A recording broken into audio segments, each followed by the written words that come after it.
his blood weaves and swells as I speak this whisper of chant and spells. So watch me rise and suppress the pain. This witch's blood, it's in my veins.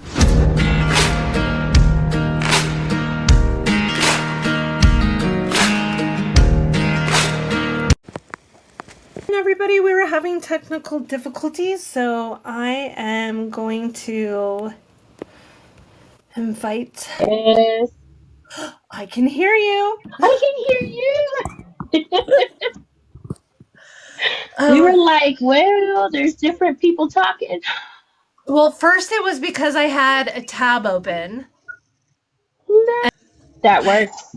You know, I love technology. your top. That is so cute. Thank you.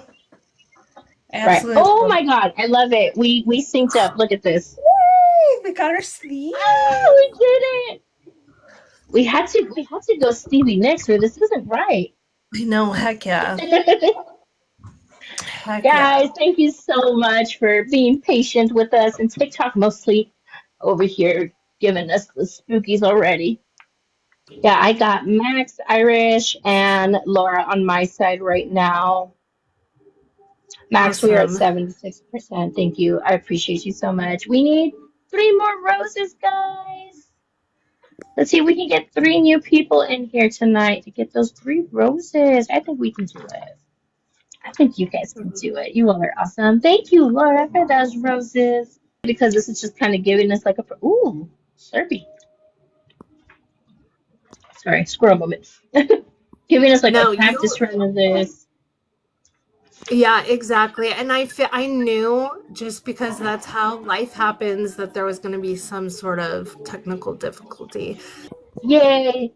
Jesse's here for once at night on a Saturday, and he's going to see us on our first podcast. Thank you for my rose, wifey. Well, I guess I can move. Thank you, Repo. My setup around now so I can look at everything. Okay. Well, I appreciate you. That was fun. Right, first set of technical difficulties are out of the way, guys. No, this is what we call soft opening. I know. Happy Saturday. Welcome in to Shadow Sisters. We are here introducing Shadow Sisters, your guides to the unknown. So, we are your hosts. I'm Aisa. And I'm Tara. So, history has a shadow, and in the shadows, things linger, forgotten, confused, waiting. This is the official record of what exists in the shadows. The classified memos, the EVPs from abandoned places, the encounters with things that have no name. This is Shadow Sisters. Shadow Sisters. The truth is far stranger than fiction. So we'll start with Tara's introduction, guys. Awesome. So I'm Tara, everybody. I'm a paranormal investigator and medium healer who's been chasing ghosts since childhood in Firestone. It's nice to meet you, and thank you for dealing with our technical difficulties. Thank you for my daily llama. And I'm Aisa. I am a haunting historian. I'm specialized here in the Texas area. We just want to welcome you to Shadow Sisters. This podcast is where we explore the thin line between the seen and the unseen. We are here to dive into haunting, spooky folklore, and odd happenings to share with the world. And then as soon as Tara and I get Shadow Sisters up and running on YT, all official copies will be there. Ours will have little snippets of where you can find them. Yeah, definitely. Oh, I saw hubby. Here's hubby. Oh, you can't hear it? Oh, he says you can't even hear the music. He's going to be our sound guy. We have a sound guy. Oh, sweet. Oh, and yes, Rose, my daughter who helped me with the IT stuff, she also said for any of our recordings that we want to do, she can do the like visual audio edits for us for the recordings. So yeah, I love it. Guys, teamwork. yeah, This is what it yeah. is. I love it. She'll Sound guys she'll going, be our guys, with the spooky intern. She'll music. be our intern. Our She intern. said. We got two interns, guys. Whoa. Can't close the kids' doors if anything. Our yeah, Now our we can IT hear interns. it. I love it. Um, so I'm gonna let Tara go here, and she's gonna talk about her journey a little bit on this, and then when she's done, I'll jump in and kind of give you guys a little bit about mine. Hi, how are you?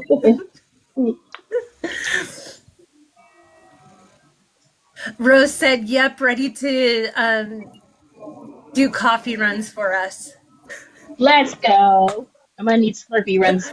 Let's go. Definitely. So my backstory really is a paranormal experience I had when I was very young, when my nana passed away, and she actually came and visited me in spirit before anyone else in the family had realized that she had gone and passed. So this knowledge, number one, gave me some like um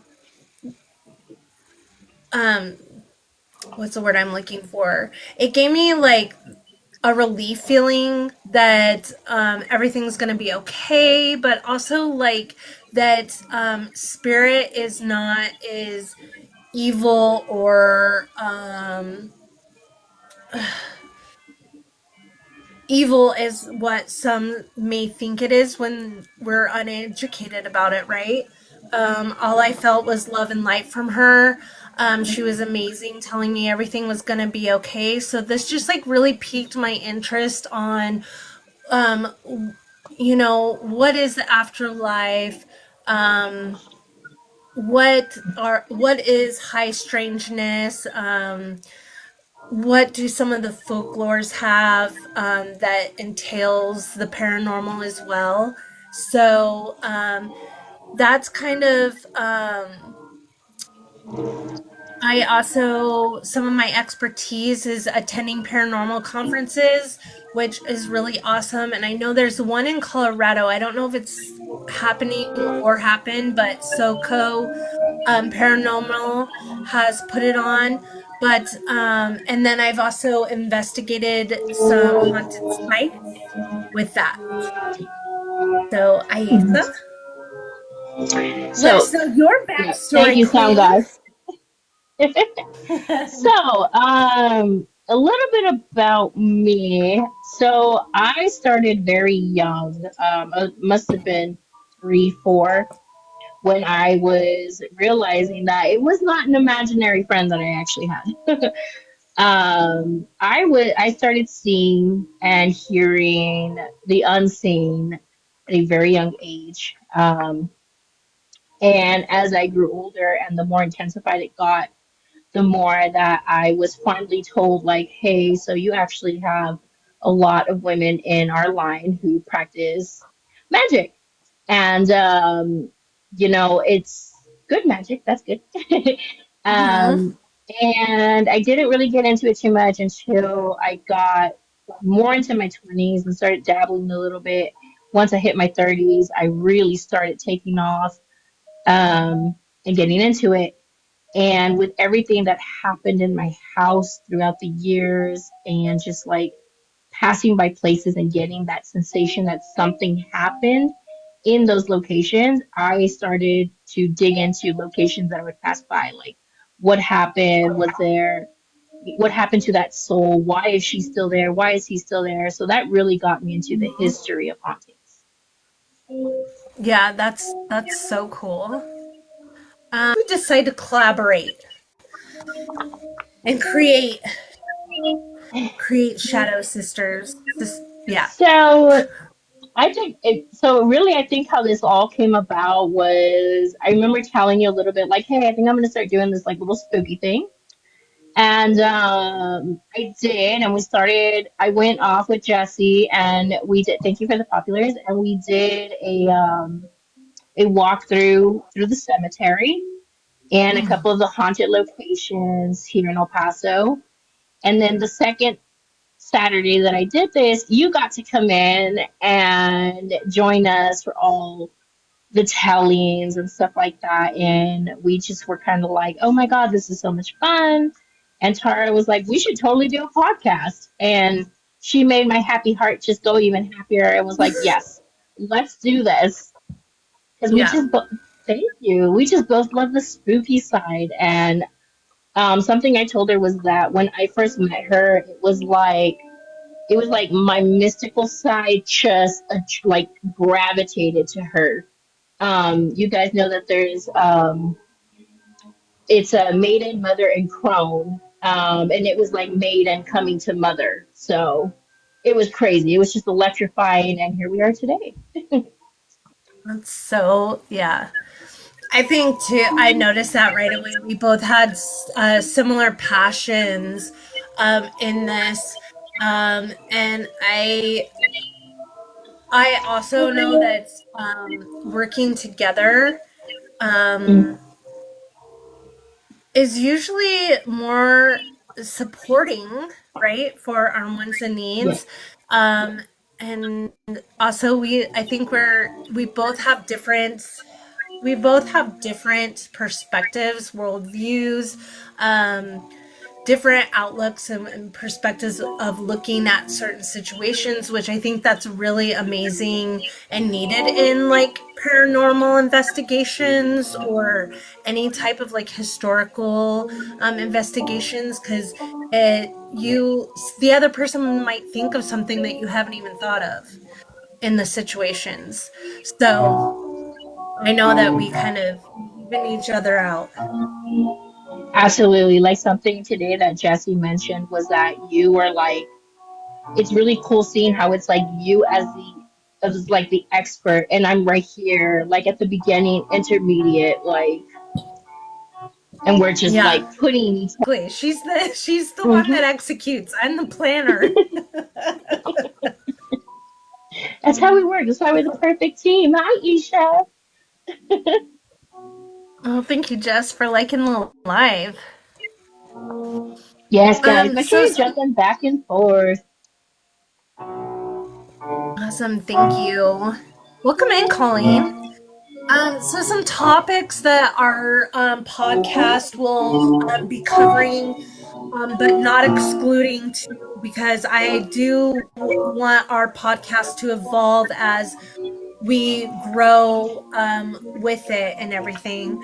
But some main topics is like moments of high strangeness, paranormal encounters like ghosts, UFOs, cryptids, historical mysteries or cursed artifacts, which I think that's would be like super cool.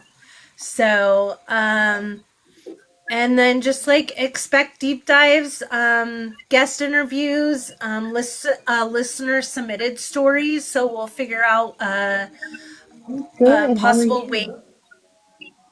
possible way to get the listeners to interact more. Um, and we want to hear from you and your spooky tells. And we'll figure out an outlet where we can get those sent in the future. That Sharing would is be amazing. caring. For sure, Yes. yeah. They could So, be like in the hot seat and the guest speaker or however a guest on it, and I think that's great because sometimes, we I think we both have really good storytelling capabilities, but there's always something from like that feeling you get from the person that actually has experienced it too, you know? yes, So, the chills, yeah. the goosebumps. Aw, Isha says we look beautiful. Thank you. Thanks. Awesome. Yeah, if you guys will keep on tapping, share this out. It's going to push it out more to the FYP. Um, and that way we can get some more people in here to have fun with this podcast. Yes. So we actually chose a story each for you guys today. And Tara's gonna go first. She's got a very cool story about the Oregon Vortex. So I'm gonna stay quiet on my side. I'll voice stuff and text while she tells her story. Awesome. Yeah, definitely, guys. So I picked this um, kind of story first because quite a bit of people know about the Oregon Vortex um, and kind of what it has to deal with. But it is a good introductory story to that high strangeness, um, weird ley lines in the world that we have. So I will go ahead and get started. So, the Oregon Vortex is centered around a unique roadside attraction that opened in the 1930s.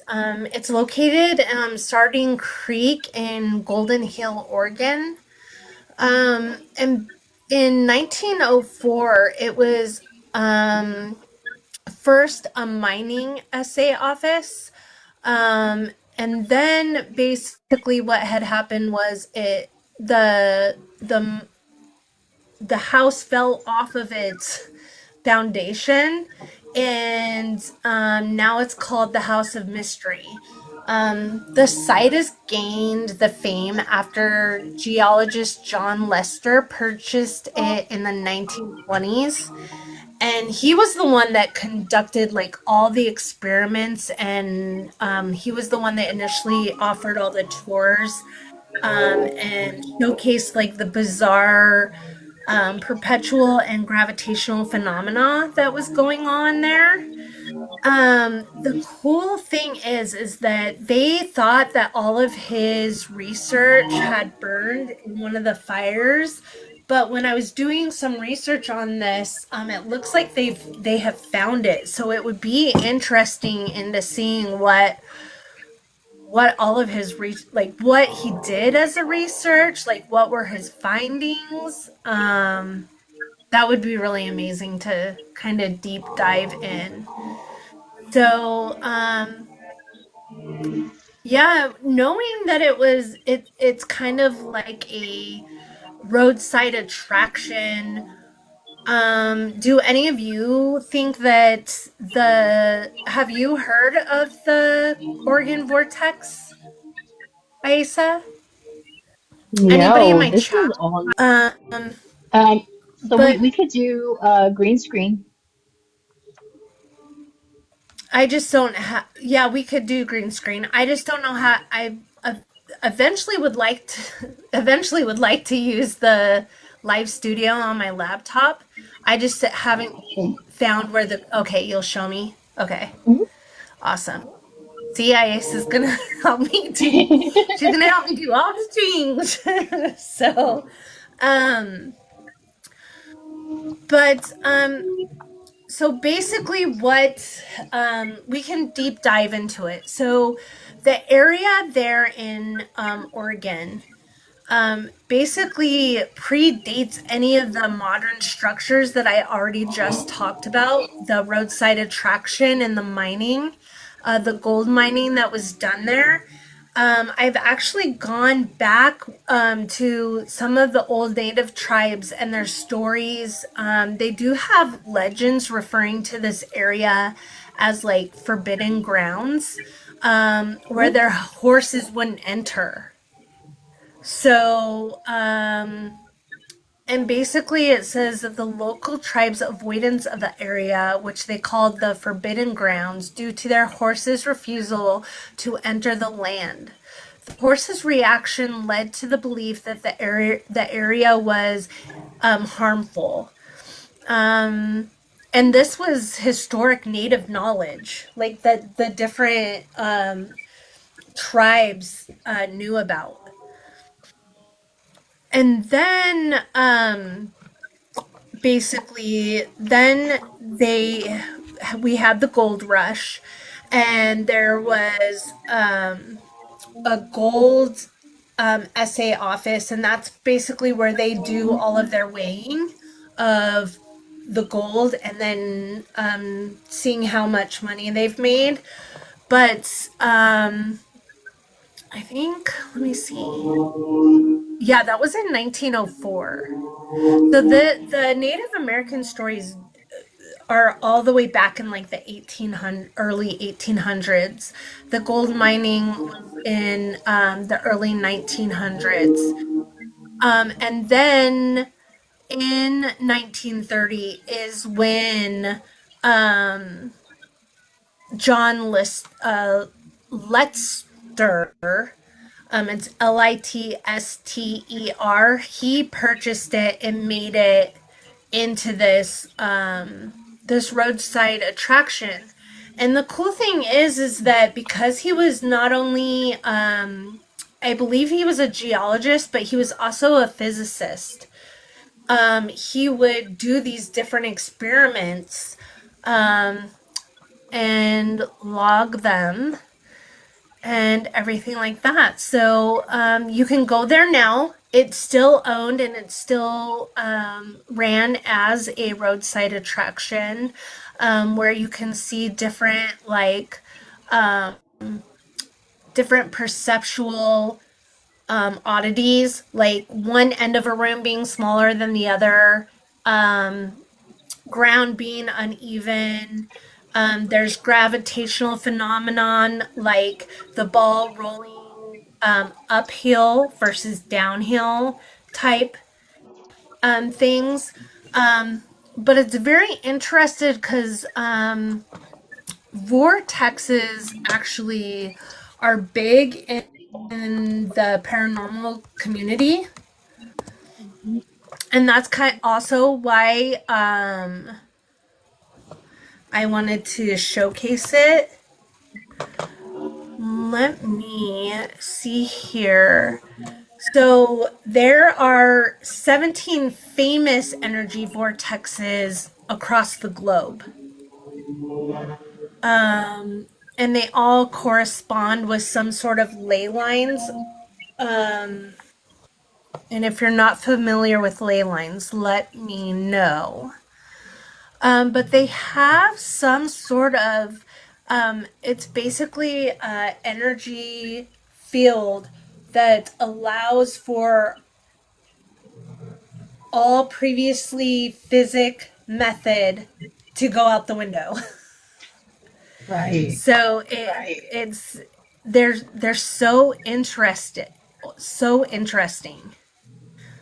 I didn't find any association really other, like I didn't find any like ghost stories associated with them. That doesn't mean there's not any out there, but vortexes are just a big energy thing that has effect on the paranormal world too.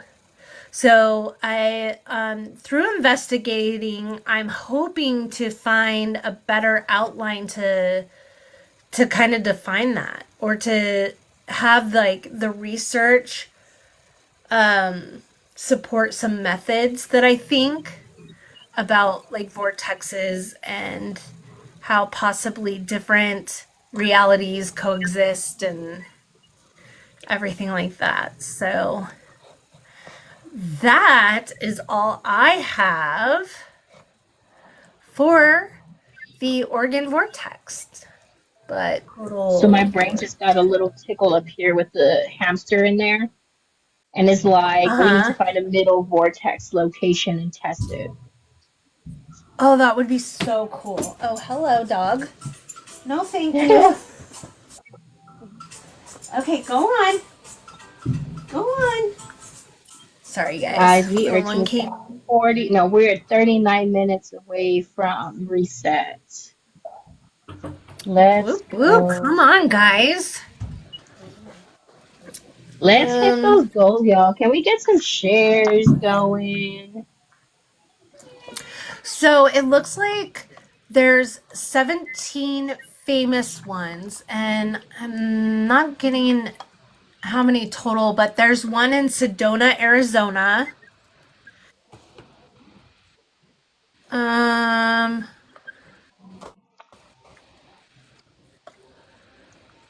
Saying I'm not too far from there, there. yeah, it looks like Airport Mesa Vortex, Sedona's most easily accessed vortex site, is on the road to the airport, which sits on a mesa above the town.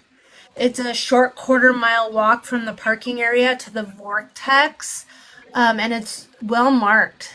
So it'd be cool to have you maybe go check that out. It also there's also the Bell Rock Vortex. Um, there's a hiking access. Um, there's Banton Canyon Vortex, Cathedral Rock Vortex. Wow. Um, and those are the ones that are all in um, Arizona, right? Yeah, Arizona or Sedona So there's area. a, yeah. And then there's, Okay. That of would be course, cool. Mount Shasta, California. Mm-hmm. Mount Shasta is a really big place for like high strangeness happenings and stuff like that. Ooh. Of course, Stonehenge is one. So, and the cool thing about Stonehenge is it's actually sitting in the center of the convergence of 14 major ley lines. Yeah. So I Whoa. was going to do a deep dive of that, or if you want to choose to cover that at some point, we can. Um, That is 14 ley lines. mhm. That Like where they energy, converge. yeah, that energy must be crazy then. Yeah. Yeah. Wow. Okay, So, last minute welcome in. Wow. That would be really cool to go check out. yeah, Rish, welcome in. Thank you for the taps, guys. If we can get these on out there, that would be great. Um, so, and it's pretty cool because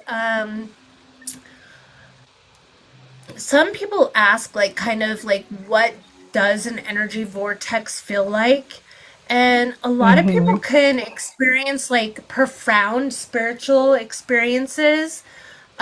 They can have like emotional, mental, physical, spiritual healing from these Welcome back. places.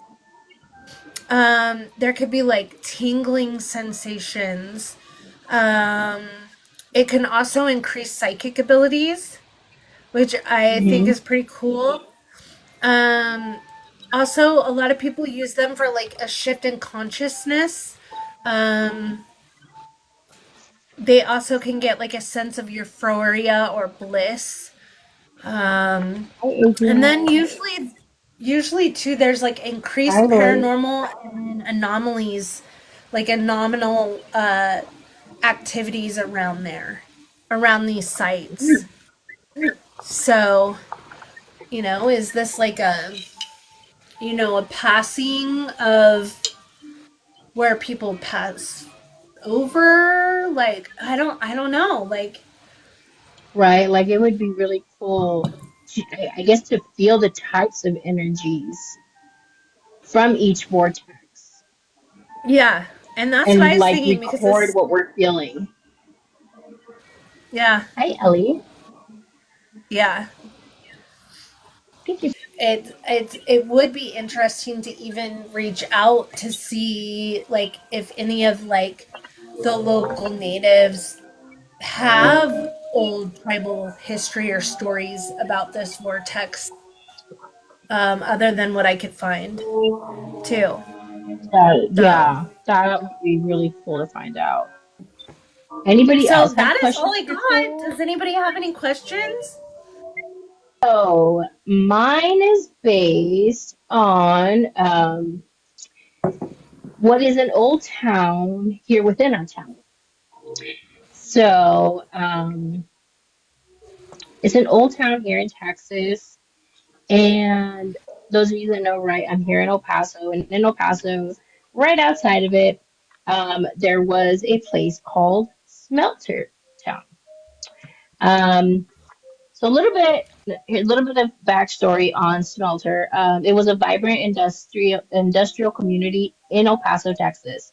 It grew around the American smelting and refining company Asarco Smelter, which began operations in the late 1880s. It was home to thousands of Mexicans who worked and their families. The town was a hub of cultural and economic activity, but it also suffered from extreme poverty and severe lead contamination from the smelter. In the 1970s, the community was demolished due to the high levels of lead in the environment and its residents, with former residents continuing to preserve its memory through reunions and online communities. Um, they have, these are just kind of like, base topics about the area itself. Um, Yeah. so the origins and growth of it. So it was a company town. Smelter Town was established in the late 1880s again, right? After the construction of the Sarco copper and lead smelter. It was a migrant hub here in the city. It is on the U.S. Mexico border. It made it a primary destination for immigration workers seeking employment and a place to live. The community developed its own neighborhood, churches, schools, and businesses, creating a self-contained world alongside the industrial operations. The town was divided into company owned areas and private owned lands where families built their homes. They created distinct social environments. Despite the company providing jobs and housing, the residents did face extreme poverty, with many living in small adobe homes and dirt floors and relying on outhouses in the 1960s. Right. So by that time, right, they already had running water going in the city here. These guys were still um, in the outhouses. I do have photos, Jess. I actually do, and I got that on purpose so you guys could get a sense of what I was saying. Just you get That's that so eerie awesome. feel when we drive by. Um, Here. So let me flip my camera. Oh, that's my house. Hold on, please hold. That's my house. It's creepy, but we'll talk about that another day. Great. Let me flip my camera. Did it flip? Do you still see me? No? Oh, wow. No, but you can see the Okay. photo. So this is Smelter Town, right? It's creepy enough. So this is, right, this is already heading towards the 1960s. This is their graveyard, right? So Wow. this is, they were just kind of randomly burying people as they were passing throughout the area site. Um, its cultural richness, the community was a vibrant culture center. The residents creating their own spaces and traditions, which are now preserved through oral history and online communities. Um, Lead contamination, which is what led to, right, all the passings and sickness around here. The Asarco smelter released vast amounts of lead, zinc, and other toxic metals into our atmosphere, contaminating the soil, homes, and bloodstreams of its residents. And then here's a few more photos. Wow, that is so cool. Early 1880s, 1900s.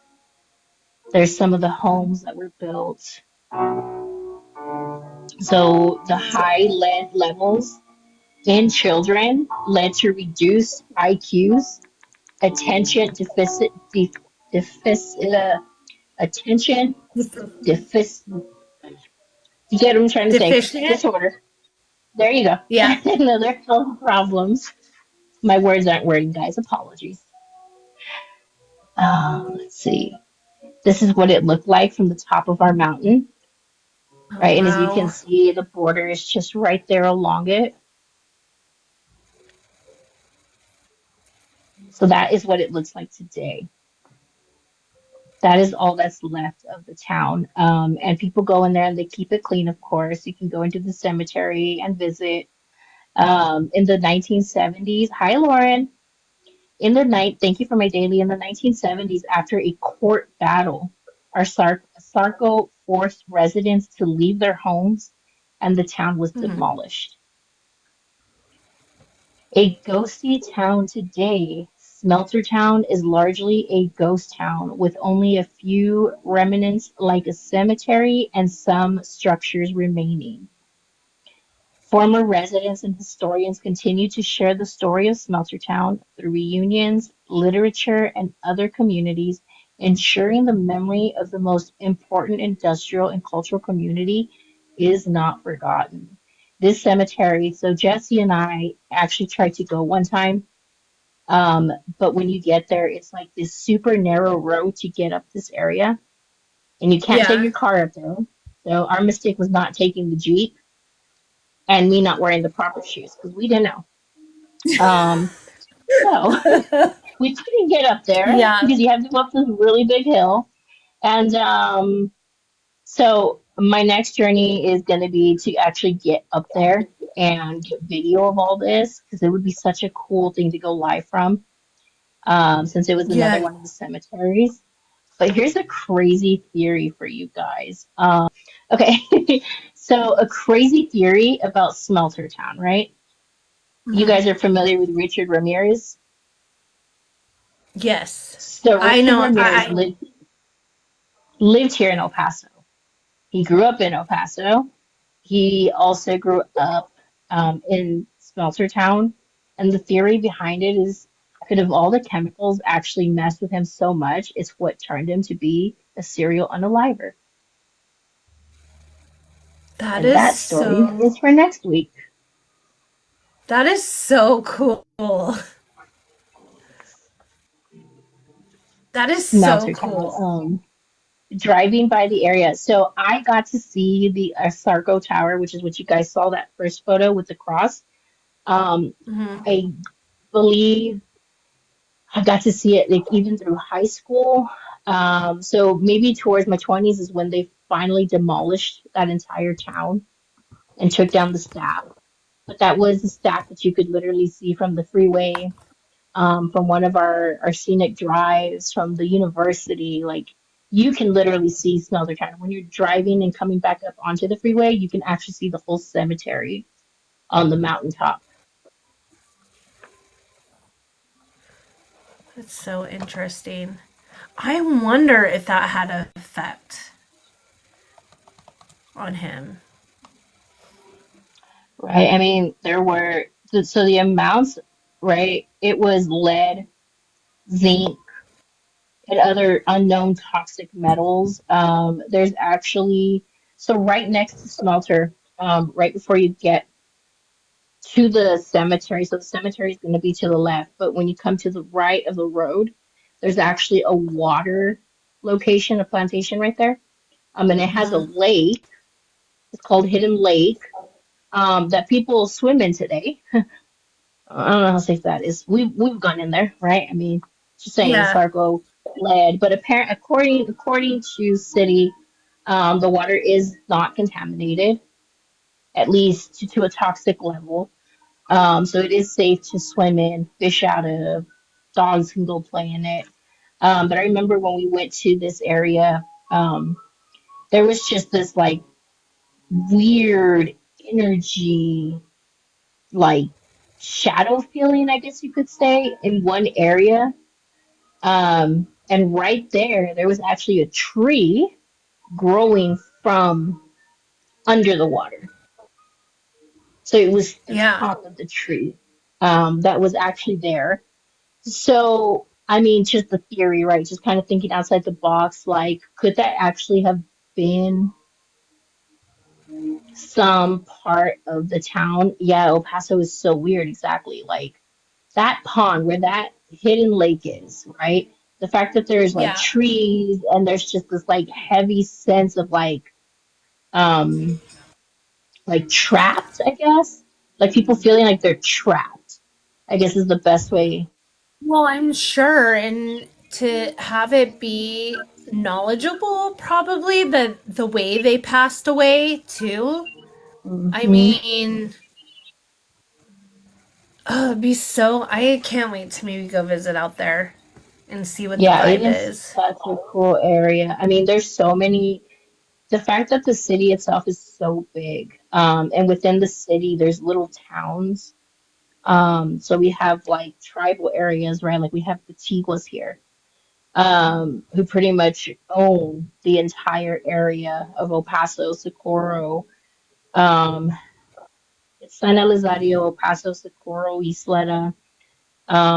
What's the other one? Delfio. Like those are all the areas within El Paso. And Hmm. they own this whole. I mean, you could consider it a reservation, but theirs is mainly the Socorro area. Um, but being that they like own this whole area, there's a lot of burial ground, right? Which is why so many houses here, if you go like into the central area, a lot of that is haunted not only from their burial grounds, but having everything from from Smelter like right in that direct area as well. Yeah, So just that's thinking so. about all of the toxin and lead that actually escaped within the smokestack. Well, and I wonder how many like what the census is for like the death ages and the death like the amount of deaths per year or whatever because of that. And Hey, info depending, guy, well, can we and find out how many death rates there were? Oh my God. Thank you. We have our information guy right here. that's awesome. Yeah, We were and wondering Jesse what was did the say death that rate. Jesse did say that his uncle knew Ramirez, possibly. Oh, like friends have told me, like, Oh, friends. Oh, hi Cassie, how are you? Yeah, we worked Friends with of this hers. one guy, and I guess he lived in the house where Richard Ramirez lived. oh, and that too, you're right. He lived like in the home where Oh, Richard Ramirez grew no And up, way. possibly unalive somebody, and and then took possibly off. unalive somebody in that home, and then took off to California That's where they found him. so That might have been crazy. his first unaliving. So look at it. You're looking up Yeah, that's the total unaliving rates per year for Smelter. Like what led it and that to act to just finally and demolish by Smelter 1970. in El Paso, right? Woo-hoo. So that means that it was operating for almost 100 years before they finally distinguished, like, hey, there's all this lead and toxin. Right. So you could just imagine like the energy and activity that happens in that area. Like if you Yeah. drive by the area at night, it gives you the heebie-jeebies. Oh my God. But so like, I guess there's just so many Here, that they weren't. I guess there's that's just the so right. many that they just weren't really able to Thank you. keep track of it, or they didn't want to. So they just shut it down in the 1970s, and Yeah. they just left it at that. But like, I guess like Well, a I think, quick and I think, growth of it is 62% of children under 10 within 1 mile of Smelter Town were like dangerously ill. Like that was a fact. So like more than half the kids were just like dangerously sick. So yeah. Yeah, that's Wow. a big. I mean, that's more than fit half of them. I mean, for children, and oh my goodness, that's got to be a big. Yeah, that's. I gotta visit you guys. Definitely. Then we can do a There's podcast in actually the same house. let's do it. Oh, imagine all the ghosts that Tara could sense in our house. They would be so happy. They'd be like, "There's I one know. more." That's so crazy. So I there's don't actually an have. entire museum. We should go. We should go because also spirits attached to like items too. Hmm. So we could even see like if we could do like a couple hours at night or early morning, do like some EVP stuff. I'd be so girl. Tara would have like an entire like you would go so crazy with the amount of haunted locations that there is just in the city alone. Yeah. This is like a Well, walking dead area. It's crazy here. that's so cool. Got to take her to the Hey, cemetery. Savage, welcome in. Yeah, and I mean, just to think, I mean, and a lot of minds were like that. Like, they didn't know the consequences, they didn't have best practices involved or the test to even test them. But I mean, it also goes back into that time frame. I mean, even in like the 17 and 1600s, they would put like lead on their face and they would put like gypsum in bread because they wanted their bread to be whiter. So you were basically eating wall. And so it's Right? fine tune it. Yeah, you see, Oh, Jesse says wow. that Forklift trips him out even when he's driving to do deliveries. So, Really? right, that tower that's right there, that was still up till we were like out of high school. Paso is sketchy. Fort Bliss is worse. Zona Ana is even worse. Yeah, that wall that's right there, that fence looking. So that's Like the actually the whiter one? divide. Yeah, like okay, so there's a house right there, and then there's like this fence running along. So that's actually the divide between Mexico and El Paso now. We'll use Jesse. We're good. He There we has a go. pass. Hasita um, Head Lighthouse. Right. And they have like a house and then they have the lighthouse. They still have the original house that the family lived into or lived in, but they turned it into a bed and breakfast, and all the tours were off that day that I visited. So I didn't get to go in the house, but you can rent it out as a bed and breakfast. So I was going to Ooh, think about, because supposedly some of the family members still haunt the home. Does anybody have any questions about Isa's story? Everybody would. It would be awesome if everybody in each of our rooms would like subscribe to each of us to get updates. We're hoping to really, um, like I said, evolve this podcast and evolve a lot of subscriber possibilities on like being present with us during a possible ghost investigation um, and stuff like that. We also talked about possibly doing like big key items and doing it as a love it. paid live too, for like probably like investigations or Hmm. um, when we go to location on things. So we'll come up with two ideas for Yeah. you guys. Okay. And then we'll put it to a vote. I think that would be fun and let you guys, as the listeners, choose. Yeah, I I think think that would that's be a great fun. idea. I also know Thank you, you can Mouse. follow us on Instagram, the IG, the YT is coming shortly. And these are just so we can have accessibility for people that are not able to make it to the lives. There'll be Hmm. recordings. So, I appreciate but you, Max. Thank you. yeah, Guys, and and if you go to my link up here in the link tree, go to my profile. YT is actually there for Space Mystics. We'll have copies there. Tara has hers and hers in her link as well. So you can add her too. So make sure you're following both of us. So that way you guys yep, are aware that there's going to be, snippets and previews, shorts and stuff, and some fun videos that me and her will do together for you guys. And then Shadow Sisters will have the full copies and everything of the live yeah. I'm recordings. definitely gonna put together a blooper reel because of the whole technology.